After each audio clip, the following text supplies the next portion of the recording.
আপনাদের দুজনকে শুধু বলতে হয় কেন ক্লোজ হয়ে বসার জন্য। ক্লোজ হন দুজন। মনে হচ্ছে একজন ভারত আর একজন পাকিস্তান। কাছে আসুন দুজন। দুজন দুজনের কাছে আসলে কি অ্যালার্জি হয়ে যাবে? নুসরাত আর আরশ দুজন গায়ের সাথে গা কিছুটা লাগিয়ে বসলো। ইসরাত জাইনের দিকে তাকাতে জাইন তার দিকে গম্ভীর মুখ নিয়ে তাকালো। জায়ান ইনায়ার দিকে গম্ভীর চোখে তাকিয়ে আর ইনায়া হাসি মুখে সামনের দিকে তাকিয়ে। আরশ আর নুসরাতের মুখ দেখে লাগছে আর কিছুক্ষণ এভাবে বসে থাকলে বোমের মতো ফেটে যাবে। দুজন দুজনের দিকে অগ্নি দৃষ্টিতে তাকিয়ে। ডিএসএলআর ম্যান ঠাস করে ফটো তুললো আর মেহেদি অনুষ্ঠান শেষ। রাত 1টার দিকে মাহাদি আসলো সৈয়দ বাড়িতে। আরশ কোমরে দুহাত রেখে তাকিয়ে রইল মাহাদির দিকে। না আসলে হতো, এত কষ্ট করে এখানে আসার কি প্রয়োজন ছিল এত তাড়াতাড়ি? আরে ভাই রাগ করছিস কেন? আমি তাড়াতাড়ি আসতে চাইছিলাম কিন্তু আমার বাপ আটকে দিয়েছিল। আরশ গম্ভীর মুখে তাকিয়ে রইল। মাহাদি আরশের রাগ ভাঙানোর জন্য জড়িয়ে ধরল। হঠাৎ জড়িয়ে ধরায় আরশ ব্যালেন্স হারিয়ে মেঝেতে পড়ে গেল, সাথে করে মাহাদিকে নিয়েই পড়ল। নুসরাত আর মমো ছাদ থেকে দোতলায় ফিরছিল, কারণ নাজমিন বেগম নুসরাতকে ডেকে পাঠিয়েছিলেন। হঠাৎ আরশকে আর মাহাদিকে একে অপরকে জড়িয়ে ধরে পড়ে থাকতে দেখে সন্দেহের দৃষ্টিতে তাকালো মমো আর নুসরাত। বইন, এরা এভাবে জড়াজড়ি করছে কেন? আরা গে নাকি? ধুর, কি সব বলিস, মাইন্ড ঠিক কর। আমার মাইন্ড ঠিক আছে, দেখ কিভাবে জড়াজড়ি করে পড়ে আছে। মনে হচ্ছে ওই সব এক ভাবতেই আমার বমি আসছে। ছি, এরা কিভাবে জড়িয়ে ধরে পড়ে আছে, দেখতেই তো ঘৃণা লাগছে। নুসরাত জহুরি চোখে তাকালো আরশের দিকে। আরশ নুসরাত আর মমকে তাদের দিকে এমনভাবে তাকাতে দেখে মেঝে থেকে উঠে বসলো। নুসরাত চোখ তীক্ষ্ণ করে আরশের উপর থেকে নিচে তাকালো। কি এভাবে তাকিয়ে আছিস কেন? যেন কাপড়ের উপর থেকে সব স্ক্যান করে ফেলেছিস। নুসরাত উত্তর দিল না, মমর কানে কানে বলল, এই আরশ যদি এই সব হয় তাহলে একে বিয়ে করবে কে? তুই করে নিবি? যাবাল এখান থেকে। কি সব বলিস? তুই তো বিয়ে করতে চাস আরশ ভাইয়াকে। ভাইয়া ওই সব হলে কি হবে? তোর কোনো সমস্যা হওয়ার কথা না। ধুর, কি সব বলিস? এরা এই সব হলে কবেই বড় আব্বু লাথি মেরে বাসা থেকে বের করে দিত। এটা আমাদের অতিরিক্ত চিন্তার ফল, বুঝেছিস গাধি? আরশ নুসরাত আর মমকে তাদের দিকে তাকিয়ে বমি করার অঙ্গভঙ্গি করতে দেখে বলল, উল্টাপাল্টা চিন্তা করবি না নুসরাত। আমি নিশ্চিত তুই নিশ্চয়ই কোনো উল্টাপাল্টা চিন্তা করছিস, সাথে মোমোকেও মিশিয়েছিস। না আরশ ভাইয়া, উল্টাপাল্টা কিছুই চিন্তা করছি না। আমি আর মমো শুধু ভাবছিলাম আপনি আর মাহাদি ভাইয়া এই সব নাকি ওই সব নাকি, এর চেয়ে বেশি কিছু ভাবিনি ভাইয়া। All is okay. আমাদের নিয়ে এসব উল্টাপাল্টা চিন্তা তোর মাথায় আসে কিভাবে? ছি ছি ছি, তুই আমাকে আর মাহাদিকে ওইসব বানিয়ে দিলি। তুই তো বোন নামের কলঙ্ক। আপনারা এইভাবে জড়াজড়ি করছেন যে কেউ দেখলে বলবে আপনারা ওই সব। আমার ভাবতেই বমি আসছে। ওয়াক থুতু। তোদের এসব উল্টাপাল্টা চিন্তা করতে কে বলেছে? আর পরে থুতু করতে কে বলেছে? হইছে, আর থুথু করতে হবে না। আম্মা নিচে যাওয়ার জন্য বলছে, চল। নুসরাত আর মমো নিচতলায় গেল। মেহেদি অনুষ্ঠান শেষ হওয়ার পর এসে ইসরাত শুয়ে পড়েছে। তার ক্লান্তি লাগছে অনেক। নাজমিন বেগম বলেছেন আগামীকাল অনেক ধকল যাবে, তাড়াতাড়ি ঘুমিয়ে পড়ার জন্য। আরিশা আর অনিকা কিছুক্ষণ আগে খাবার খেয়ে শুতে গিয়েছে। মেহেদি অনুষ্ঠান শেষে খাবার যেগুলো ছাদ থেকে ফিরে আসে নাজমিন বেগম সেগুলো ফ্রিজে তুলে রাখছেন। আহান বসে বসে মোবাইলে কার্টুন দেখছিল আর চিপস খাচ্ছিল। মমো গিয়ে তার পাশে বসলো। শুভ্র কান্না করার জন্য সাজিদা শুভ্রকে এনে মমর কোলে দিল। কিছুক্ষণ শুভ্রকে রাখ, আমার মাথা ব্যথা করছে একে। তার মধ্যে আম্মু কল দিয়ে বলেছে বাসায় যাওয়ার জন্য। আম্মু নাকি কাজ করতে গিয়ে হিমশিম খাচ্ছে। শুভ কাপড় গোছাচ্ছে, আমি একটা ন্যাব নিয়ে নিই ততক্ষণে। তুই রাখ শুভ্রকে। আপু, ওখানে তো খালামুনি আছে। খালামুনি আর আম্মা মিলে সামলাতে পারছে না। আচ্ছা যাও, আমি রাখছি শুভ্রকে। সাজিদা শুভ্রকে দিয়ে ন্যাপ নিতে চলে গেল। আরশ আর মাহাদি এসে সোফায় বসলো। মমো আহানের সাথে কার্টুন দেখলো আর আহানের চিপস প্যাকেট থেকে চিপস বের করে নিজের মুখে পুরল। মমো একটা একটা করে আহানের সব চিপস খেয়ে নিল। আহান প্যাকেটে হাত ঢুকিয়ে যখন চিপস খুঁজে পেল না তখন কাঁদো কাঁদো মুখ বানিয়ে মমোর দিকে তাকালো। আহান চিপসের প্যাকেট মমোকে দেখিয়ে উল্টিয়ে ঝাড়ল। আমার চিপস কই? আমি কি জানি, সব শুভ্র খেয়ে নিয়েছে। শুভ্র কিছু না বুঝে মামুর মুখের দিকে তাকিয়ে থাকলো। হাত তুলে মামুর গালে থাপ্পড় মারলো। আহান, বিশ্বাস হলে তো আমি সত্যি বলছি। দেখ, সত্যি বলে শুভ্র আমাকে থাপ্পড় মেরেছে। মিথ্যা কথা বলছো কেন? আমি দেখলাম তুমিও সব চিপস খেয়েছো। মামু রাগী চোখে তাকালো মাহাদির দিকে। জায়ান চিপস নিয়ে ঝগড়া করতে দেখে কয়েক প্যাকেট চিপস এনে দিয়ে বলল, হয়েছে, আর ঝগড়া করতে হবে না। এগুলো ভাগ করে খাও আর মাহাদির সাথে শেয়ার করো। আমি চিপস, চকলেট আর কোক বাইরের মানুষদের সাথে শেয়ার করি না। তাহলে আহানকে দিচ্ছিস কেন? কারণ ও আমার কিউট মিষ্টি একটা ভাই। বাহ, এদের চিপস খাওয়ানো হচ্ছে আর এদিকে আমি কাজ করতে করতে কোমর বাঁকা হয়ে যাচ্ছে, তা কারো চোখেই লাগছে না। কেউ এসে আমার কাজে সাহায্য করছে না। ওরা বোন, আমি তোমাদের বোন না। কি কাজ করছিস তুই? ঘর ঝাড়ু দিচ্ছি, দেখতে পাচ্ছেন না? হ্যাঁ, দেখতে পাচ্ছি। তোর মতো অকর্মার ঢেকে ঘর ঝাড়ু দিচ্ছে আর পুরো এলাকার মানুষকে জানাচ্ছে সে কাজ করছে। আমি তো কাজ করছি, আপনি কি করছেন? আমি যা করি তা তোর জামাই 14 গোষ্ঠীর জীবনেও করতে পারবে না। আচ্ছা, একটা প্রমাণ দেখালে বুঝতে পারবো যে আপনি যেসব কাজ করেন তা আমার জামাইয়ের 14 গোষ্ঠী জীবনেও করতে পারবে না। কি কাজ বল, তুড়ি মেরে করে দিব। তুই আমাকে কি মনে করিস? বেশি কিছু না, just dining room, drawing room আর কিচেন ঝাড়ু দিয়ে দিলেই হবে। আরশ ভাবসাব নিয়ে নুসরাতের হাত থেকে ঝাড়ু নিয়ে কাজ করতে গেল। সে দেখিয়ে দিবে, এসব তার জন্য কোনো বিষয়ই না। তার বা হাতের খেল এসব কাজ। নুসরাত মুচকি মুচকি হাসলো। আরশ ডাইনিং রুম ঝাড়ু দিতে যেতে নুসরাত লাফ দিয়ে সোফার উপর উঠে বসলো। চিপসের প্যাকেট খুলে মুখে চিপস টপ টপ করে ঢুকালো। তুমি আরশকে ফাঁসিয়ে কাজ করাচ্ছ, তাই না? জি ভাইয়া, পাগলকে যদি পাগল না বললে পাগল খুশি হয়, তাহলে পাগলকে পাগল না বলাই ভালো। দেখুন কিভাবে কাজ করিয়ে নিচ্ছি। ভালো মুখে বললে জীবনে করে দিত কি? না। রোহিণী আহানের কাছ থেকে মোবাইল নিয়ে নিলেন। বললেন, অনেক কার্টুন দেখেছো, আজকের জন্য ইনাফ। অনেক রাত হয়েছে। তারা দিলেন সবাইকে ঘুমানোর জন্য। মাহাদি বাসায় ফিরে যেতে চাইলে রোহিণী আটকে দিলেন। আজ এখানে থাকার জন্য বললেন, আগামীকাল নাস্তা করে তারপর যাবে। মাহাদি না করলো না। আজ দুজন একসাথে থাকার সুযোগ পেয়েছে, তাই লুফে নিল। মাহাদি ঘুমানোর জন্য আরশের সাথে তার রুমে চলে গেল। বাড়ির ভেতরের আলো ধীরে ধীরে সব নিভিয়ে দেওয়া হলো। অন্ধকার গ্রাস করে নিল দোতলা বিশিষ্ট বাড়িটিকে। অন্ধকারের মধ্যে আগুনের স্ফুলিঙ্গে ছটা দেখা গেল। 2 আঙ্গুলের ভেতর সিগারেট চেপে দীর্ঘশ্বাস নিল জাইন। এই সিগারেটও ধোকা দিচ্ছে। শালা, স্ট্রেস রিলিফ করার জন্য এটা টান দিল, আর এটা তো স্ট্রেস রিলিফ করবে মনে হচ্ছে, আরো স্ট্রেস বাড়িয়ে দিচ্ছে।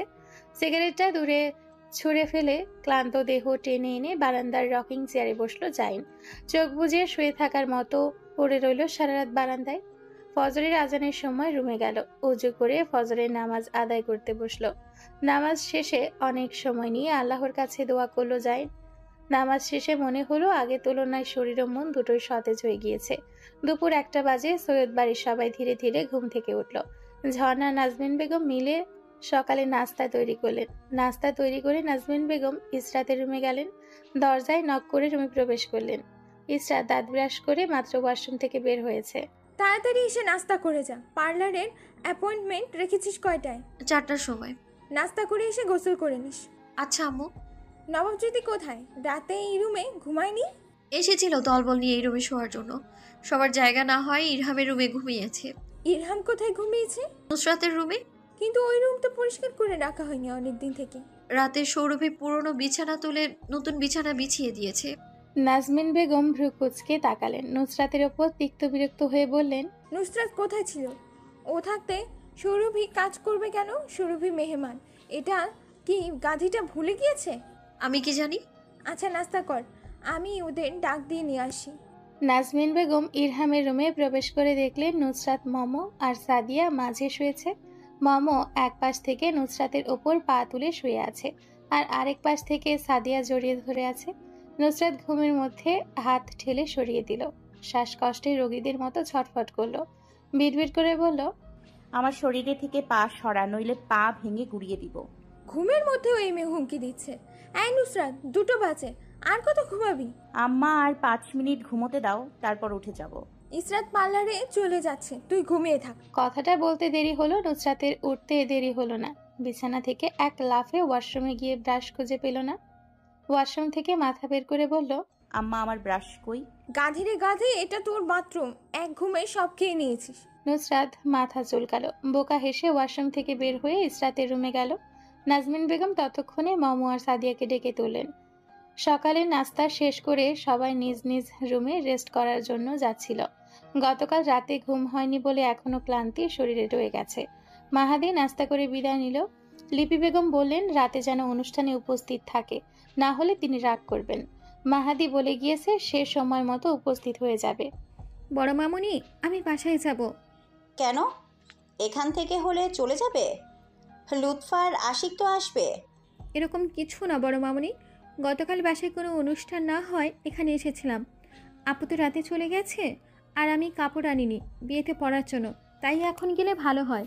বাসায় গিয়ে রেডি হয়ে কনভেনশন হলে চলে যাব, আর আপনাদের সাথেও দেখা হয়ে যাবে সেখানে। এখান থেকে গেলে যা, ওখান থেকে গেলেও তা। আচ্ছা, আমি জায়ানকে বলছি তোমাকে পৌঁছে দেওয়ার জন্য। লিপি বেগম জায়ানকে ডাক দিলেন। জায়ান নিচে আসতেই তাকে বললেন মমকে বাসায় পৌঁছে দেওয়ার জন্য। মমর পেছন পেছন নুসরাত গেল। জায়ান গাড়ি বের করে বাড়ির গেটের বাইরে বের করেছে। মম গিয়ে বসতে যাবে, নুসরাত বলল, পেছনে বস, আমি তোকে নিয়ে যাব। জায়ান বুঝলো না কথা। ড্রাইভিং সে করবে, নুসরাত কিভাবে নিয়ে যাবে? জায়ান কিছু বলতে যাবে, নুসরাত থামিয়ে দিল। ভাইয়া, আমি জানি আপনি কি বলবেন। আপনি গাড়ি চালালে আমি কিভাবে নিয়ে যাব, তাই না? আজ আমি আপনার কার চালাই ভাইয়া, প্লিজ না করবেন না ভাইয়া, প্লিজ। ছোট বোন হিসেবে আবদারটা রাখুন ভাইয়া, প্লিজ। তুমি গাড়ি চালাতে পারো? জি ভাইয়া। তোমার ড্রাইভিং লাইসেন্স আছে? জি না ভাইয়া, যদি ট্রাফিক পুলিশ লাইসেন্স দেখতে চায় আপনারটা দেখিয়ে দিব। ওকে আচ্ছা, আসো ড্রাইভিং করো। আজ প্রথমবার বলছো আর এত রিকোয়েস্ট করছো বলে দিলাম, না হলে কোনো দিন দিতাম না। নুসরাত গাড়িতে উঠতে যাবে, ইসরাত পেছন থেকে হাত টেনে ধরল। নুসরাতকে দাঁড় করিয়ে রেখে নিজে ড্রাইভিং সিটে উঠে বসলো। একই, তুই কেন বসলি ড্রাইভিং সিটে? মানুষ কেন ড্রাইভিং সিটে বসে? গাড়ি চালানোর জন্য। তাহলে জিজ্ঞেস করছিস কেন, বলদ কোথাকার? আমি আগে বলেছি আমি ড্রাইভিং করব, এখন তুই উড়ে এসে জুড়ে বসলি। তো কি হয়েছে? তুই চালাস, আমি একজন চালালেই তো হয়। নুসরাত মুখ ফুলিয়ে ফ্রন্ট সিটে জানালায় এসে টকটক করে আওয়াজ করলো। জায়ান কাজ নামিয়ে জিজ্ঞেস করলো, কি? ভাইয়া, আপনি ব্যাক সিটে যান, আমি ফ্রন্ট সিটে বসবো। আচ্ছা, আমার বোন বসে যাও, তবুও গাড়ি চালাও। বেচারির দেরি হয়ে যাচ্ছে, কখন থেকে গাড়িতে বসে আছে। নুসরাত গাড়িতে উঠে বসলো। ইসরাত গাড়ি ধীরে ধীরে চালিয়ে বাসার মোড়ে আসলো। মেন রোডে আস্তে আস্তে গাড়ি চালাতে দেখে নুসরাত বলল, এই স্পিড দে, গাড়ি চালাচ্ছিস না ঠেলা গাড়ি চালাচ্ছিস? এরকম চালালে সারা জীবনেও মমর বাসায় পৌঁছতে পারবি না। ইসরাত নুসরাতের দিকে তাকিয়ে ঠোঁট বাঁকিয়ে হাসলো, পেছন দিকে তাকিয়ে বলল, Attention please, take your seat belt. I will increase the speed of the car now. Be ready. Zayan আর মমো সিট বেল্ট লাগানোর আগে ইসরাত গাড়ির গিয়ার পরিবর্তন করলো। রাস্তার চারিপাশ তাকিয়ে খালি দেখলো ইসরাত। রাস্তা খালি দেখে গাড়ি ঝড়ের গতিতে চালাতে লাগলো। গাড়ির গতি 40 থেকে 160-এ নিয়ে গেল। ঈশাদ, গাড়ির গতি কমাও, না হলে অ্যাক্সিডেন্ট হতে পারে। নুসরাতের উচ্ছ্বাসিত কণ্ঠ সামনের সিট থেকে ভেসে আসলো। আরো স্পিড দে, মনে হচ্ছে গাড়ি না প্লেন। লা হাওলা ওয়ালা কুওয়াতা ইল্লা বিল্লাহিল আলিয়্যিল আযীম। আল্লাহ মাফ করে দাও, আর জীবনে আপু গাড়ি চালালে আমি গাড়িতে উঠবো না।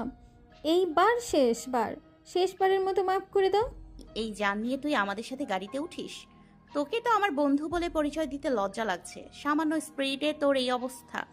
আরে, আর হাই গতিতে আমি গাড়ি চালাবো, তুই তখন কি করবি?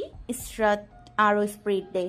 ইসরাত আর স্পিড দিল না, নুসরাতকে চুপ হয়ে বসতে বলল। নুসরাত চুপ হয়ে বসে থাকার মেয়ে না, সে চিৎকার করে নিজের উচ্ছ্বাস প্রকাশ করছে আর ইসরাতকে গাড়ির গতি বাড়ানোর জন্য ইন্সপিরেশন দিচ্ছে। মমর বাসার সামনে এসে ইসরাত গাড়ি থামালো। মমো বুকে ফু দিয়ে গাড়ি থেকে নেমে দাঁড়ালো, তার বুক এখনো কাঁপছে। ইসরাত গাড়ির কাজ নামালো। কেমন এনজয় করলি? আল্লাহ মাফ করুক, বেঁচে থাকলে আমি আমার সজ্ঞানে কোনো দিন যদি তুমি ড্রাইভ করো তাহলে জীবনে আমি ওই গাড়িতে উঠবো না।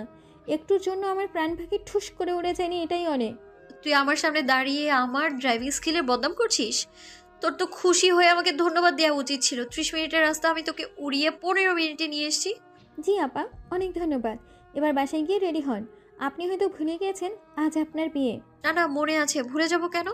ইসরাত ড্রাইভিং সিট থেকে নেমে দাঁড়াতে নুসরাত গিয়ে ড্রাইভিং সিটে বসলো।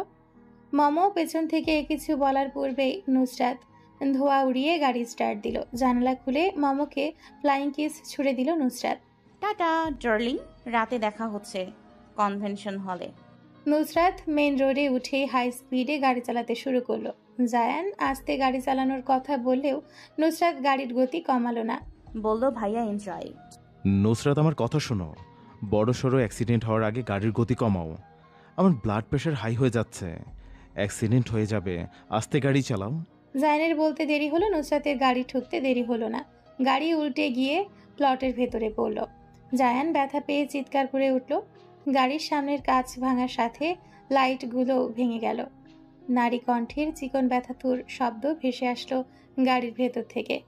ঝিরিঝিরি বৃষ্টি হচ্ছে। সৈয়দ বাড়ির কর্তীরা কাজ শেষ করে গোসল করার জন্য নিজ নিজ রুমে গিয়েছেন। আরশ মাত্র শাওয়ার নিয়ে বের হয়েছে। এক হাত দিয়ে বাথরুমের দরজা আটকিয়ে অন্য হাত দিয়ে টাওয়াল দিয়ে চুল মুছল। বারান্দায় গিয়ে টাওয়াল নেড়ে দিয়ে রুমে ফিরে আসলো। হাত দিয়ে ঝাঁকড়া চুলগুলো কপালের ওপর থেকে পেছনের দিকে ঠেলে দিল। কিং সাইজ বিছানার সাথে অ্যাটাচ বক্স থেকে মানিব্যাগ আর গাড়ির চাবি বের করে নিয়ে শর্ট ট্রাউজারের পকেটে পুরে নিল। রুম থেকে বের হয়ে রুমের দরজার নব ঘুরিয়ে লক করলো। জাইনের রুমে নক করলো আরশ ভেতরে ঢুকে অদ্ভুত দৃষ্টিতে তাকিয়ে রইল জাইনের দিকে। জাইনের আজ বিয়ে তা তাকে দেখে বোঝাই যাচ্ছে না। চুল আর দাড়ি লম্বা হয়ে জঙ্গলের মতো হয়ে গিয়েছে। চোখের নিচে ডার্ক সার্কেল পড়ে গিয়ে মুখের সৌন্দর্য কমে গিয়েছে। আগের তুলনায় কিছুটা শুকিয়ে গিয়েছে জাইন। বিয়ের প্রিপারেশন কেমন? ভালো। চলো সেলুনে চলো, তোমার চুল দাড়ি কেটে আসবে আর ফেসিয়ালও করে আসবে। মুখের অবস্থা দেখেছো কি হয়েছে? মনে হচ্ছে জঙ্গল থেকে উঠে এসেছো। তুমি ইসরাতের পাশে দাঁড়ালে বেচারের মান সম্মান সব ধুলোয় মিশে যাবে। তোমাকে জঙ্গলি লাগছে। আমি যাব না। ফেসিয়াল মেয়েদের জিনিস, এসব আমি কেন করব? আর আমি এমনিতেই সুন্দর, এসব ছাড়া। তুমি যাবে না? না। আবার বলো, কি বলছো? যাব না বলছি। আরেকবার জিজ্ঞেস করব, তুমি যাবে নাকি না? আমি শুদ্ধ বাংলা বলছি, আমি যাব না। শেষবার বলছি, তুমি যাবে না। তুই মনে হয় আজকাল বাংলা বলছিস না। না বুঝতে পারলে কোনো সমস্যা নেই, আমি ফরাসিতে বলছি। জে নে ভাইস ফাস। আরশ নিজের গেঞ্জির হাতা কনুই থেকে একটু গুটিয়ে উপরের দিকে তুলল। গেঞ্জির হাতা গুটিয়ে নিতেই জিম করা বাহু বের হয়ে আসলো। বাংলায় একটা প্রবাদ আছে না, সোজা আঙ্গুলে ঘি না উঠলে আঙ্গুল বাঁকাতে হয়। তাহলে মনে হচ্ছে আঙ্গুল বাঁকাতে হবে। কি করবি তুই? আরশ মাথা নিচু করে ঠোঁট বাঁকিয়ে হাসলো। জাইনের দিকে চোখ ছোট ছোট করে তাকালো। ঠোঁটে ঠোঁট চেপে ধরে বলল, দেখতে চাও বড় ভাইয়া? দেখতে চাচ্ছি না। কি করবি সেটা বল। বেশি কিছু না, জাস্ট তোমাকে কোলে তুলে নিব, তারপর গাড়ির ভেতর নামিয়ে দিব, আর শাহপরান সেলুনের সামনে গিয়ে কোলে তুলে তোমাকে সেলুন নিয়ে পৌঁছে দিয়ে আসবো। এইটুকু, বেশি কিছু না। তুই আমাকে করে নিতে পারবি? আরশ ঠোঁট বাঁকিয়ে হাসলো। শান্ত চোখে জাইনের চোখের দিকে তাকিয়ে বলল,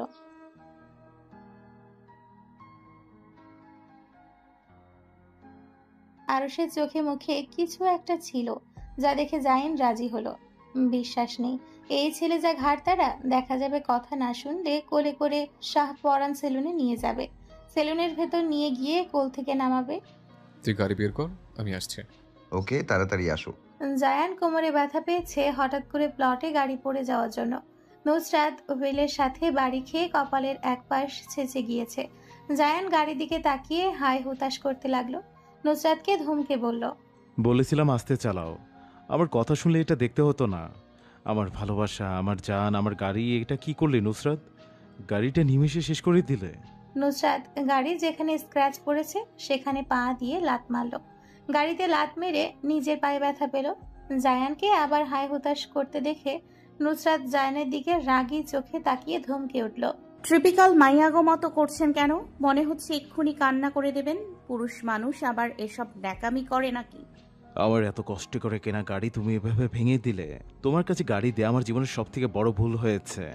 গাড়ি ধীরে চালালে তো আর অ্যাক্সিডেন্ট হতো না। নুসরাত গাড়িতে আরো একটা লাত মারল। জায়ানের রাগ গাড়ির ওপর দেখালো। জায়ানকে তার উপর চিৎকার করতে দেখে নিজেও চিৎকার দিল। এটা কিসের গাড়ি? এটাকে গাড়ি বলতে আমার লজ্জা লাগছে। একে তো ঠেলা গাড়ির মতো চলে, তার মধ্যে হালকা স্পিড দিতেই পড়ে গিয়ে লাইট ভেঙে গিয়েছে, সাথে স্ক্র্যাচ পড়ে গিয়েছে। ঠেলা গাড়ি বললে ঠেলা গাড়ির অপমান হবে। বালের জাতের গাড়ি। গাড়ির নাম কি? এসব গাড়ি কেনার কথা কে বলে আপনাদেরকে? জায়ান নুসরাতের দিকে তাকিয়ে রইল। গাড়িতে স্ক্র্যাচ ফেলে বিন্দুমাত্র লজ্জা বা অনুশোচনা হচ্ছে না। গলা ফাটিয়ে তার উপর চিৎকার করছে আর বলছে, এসব গাড়ি কে কিনছে? Audi A4। দাম কত হবে বাংলাদেশি টাকায়? আমি জানি না, আরশ কিনেছে। আচ্ছা, আরশের কাছ থেকে জেনে আমাকে জানিয়ে দেবেন, আমি টাকা দিয়ে দিব। না হলে এর থেকে দ্বিগুণ দামি কার আপনাকে গিফট দিব, কষ্ট পাবেন না। যাও গাড়িতে উঠে বসো। আপনি এই সামান্য গাড়িতে স্ক্র্যাচ আর ভাঙায় আমার ওপর চিড়চিড় করছেন। আপনাদের থেকে শতগুণ ভালো আশি। ওর গাড়িতে আগুন লাগিয়ে দিলেও এভাবে রাগ করতো না যেভাবে আপনি করছেন। আশিক কি এমন কাজ করলো যে আমাদের তুলনায় শতগুণে ভালো? আশিক শুনতে চান? তাহলে শুনুন। আমি আর ইশরাত গাড়ি চালানো শিখতে ইন্টারেস্ট ছিলাম, তাই আশিক আমাকে আর ইশরাতকে ড্রাইভিং শিখিয়েছে। আশিকের কার কতবার ইশরাত আমাদের বাসার বাউন্ডারির সাথে ধাক্কা লাগিয়ে স্ক্র্যাচ ফেলেছে, ও কিছু বলেনি। আমি জোর করে গাড়ি চালানোর জন্য ওর কাছ থেকে চাবি নিয়ে নিয়েছিলাম। পার্কিং থেকে বের হওয়ার সময় আশিকের গাড়ি আর এক গাড়ির সাথে লেগে কাঁচ ভেঙে গিয়েছিল। লোকটার গাড়িতে স্ক্র্যাচ পড়ে গিয়েছিল। আশিক গাড়ির মালিকের সাথে কথা বলে ম্যানেজ করেছিল। তারপরেও আপনার মতো চিড়চিড় করেনি, হেসে কথা বলেছে আমার সাথে। আসলে আশিক গরিব হলে কি হবে, ওর মন অনেক বড়, আর আপনারা ধনী হয়েও মন ছোট। অতএব বোঝা যায় আপনারা ধনী হয়েও গরিব, আর আশিক গরিব হয়েও ধনী। আশিকের মতো ভাই ঘরে ঘরে জন্মানো উচিত।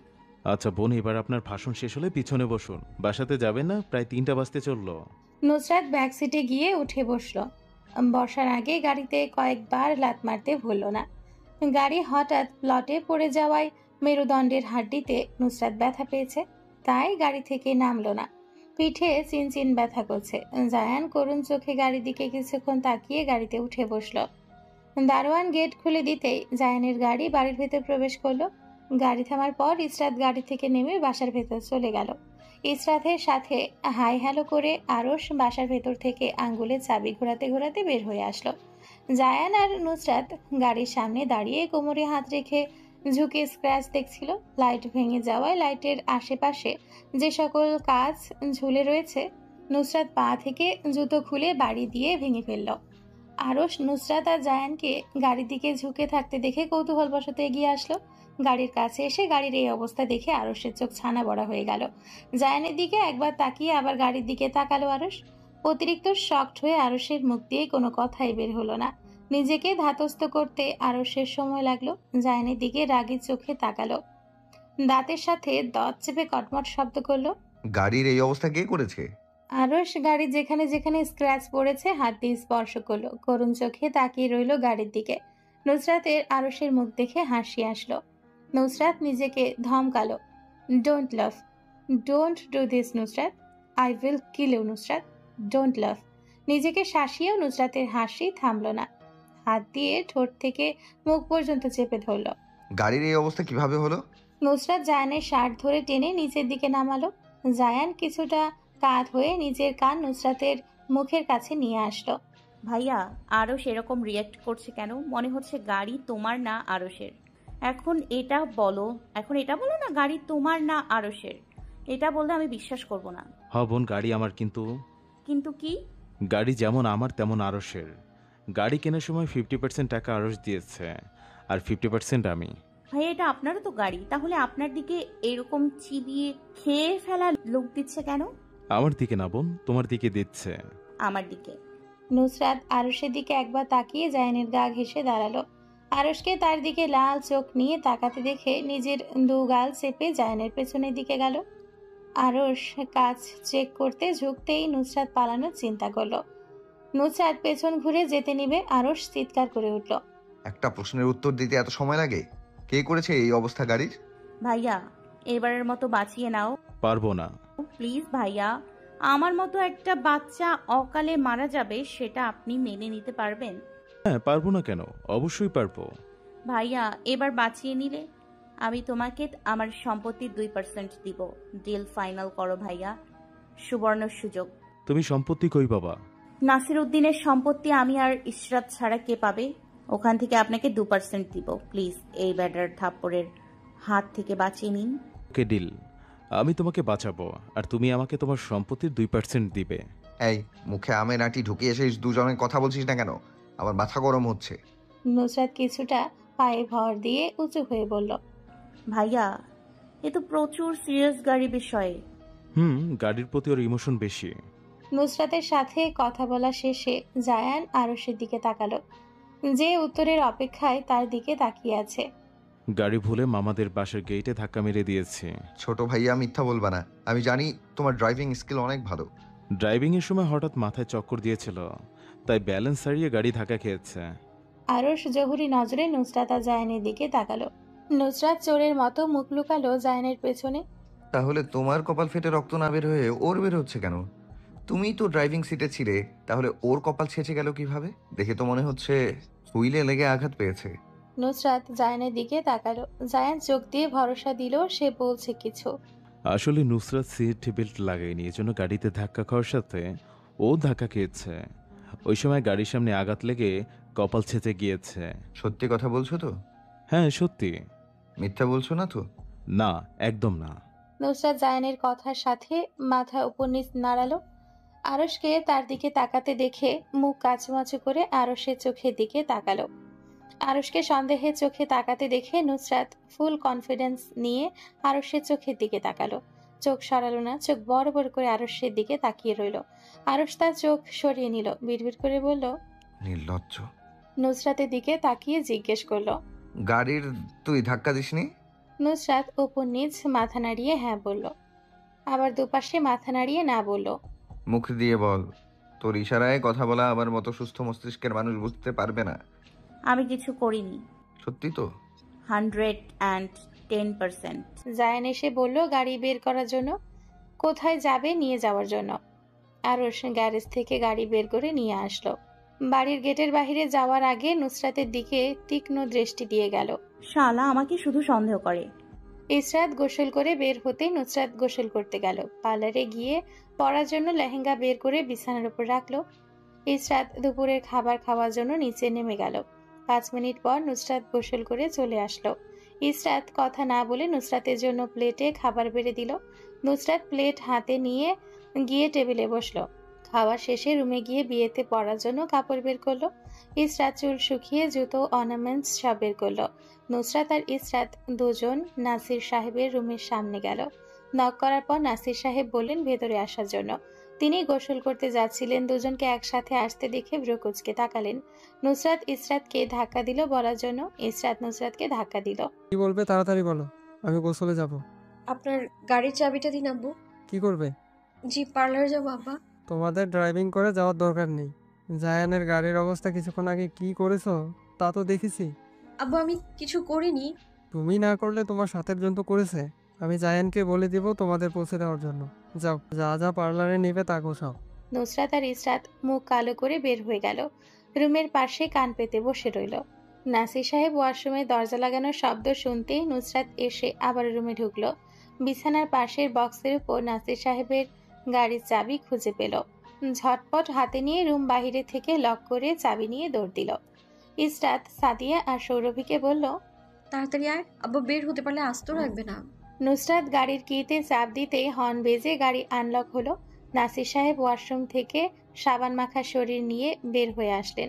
দরজা খুলতে গিয়ে দেখলেন দরজা বাহির থেকে লক করা। সাবান মাখা শরীর নিয়ে নাসির সাহেব বারান্দায় গেলেন। নুসরাত গাড়ি পার্কিং থেকে বের করে নিয়েছে। নাসির সাহেব বারান্দা থেকে নুসরাতকে বললেন, নুসরাত, গাড়ির কিছু হলে আমি তোমাকে ছাড়বো না। আজ গাড়ি ঠিক থাকলে তুমি ঠিক থাকবে। নুসরাত গাড়ির কাঁচ নামিয়ে জানালার ওপর দিয়ে মাথা বের করে বলল, আচ্ছা আব্বা, ছাড়বেন না।